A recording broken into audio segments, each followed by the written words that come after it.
чоң атага баласы суроо берип атат экен да, ата эмне үчүн аялдар күчтүү депчи айткан экен да. Аялдардын сөбөктөн жасалган, кабыргадан жасалып атат деп атат да. Кабырга жамгырга түшсө дагы, ылайга түшсө дагы ал өзүнүн сапатын жоготпойт дейт да.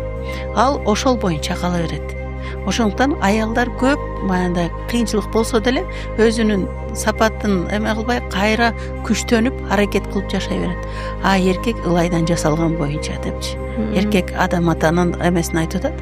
Эркек ылайдан жасалган болгондуктан ал батуу каланып кетиши мүмкүн. Кээде сыноолор келгенде чыдабай батуу каланып кетиши мүмкүн. Же болбосо сууга чыдабай эзилип кетиши мүмкүн. Же болбосо өтө кургап кетсе чаңып кетиши мүмкүн дейт да. Ошондуктан дейт, эркектердин үйдүн ичин чаңытып жүргөндөн көрөктү сыртта болгону дагы жакшыраак болот дейт. Алла таалам дагы аларга жоопкерчиликти сырттан берди.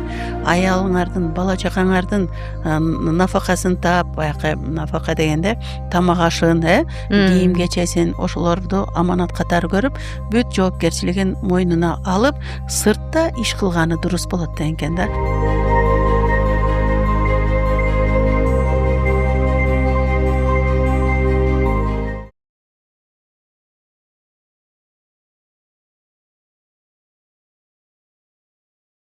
Эркектер алсыз болуп баратат деп атабыз. Эмнеге дегенде, бүгүн бала бакчада аял, үйдө аял.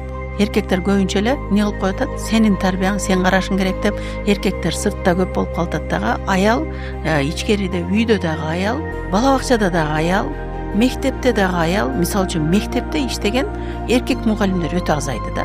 Өзүм дагы мугалиммин. Университетте дагы аял, анан коомдо дагы аялдар көбөйүп баратабыз.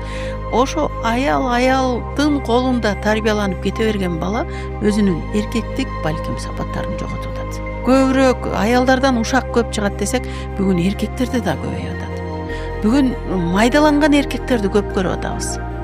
Бул коомдун трагедиясы болбой койбой эмне болот? Сабырсыз эркектерди көрүп атабыз. Неге? Анткени анча мынча оор нерселерди көтөрө албай атат.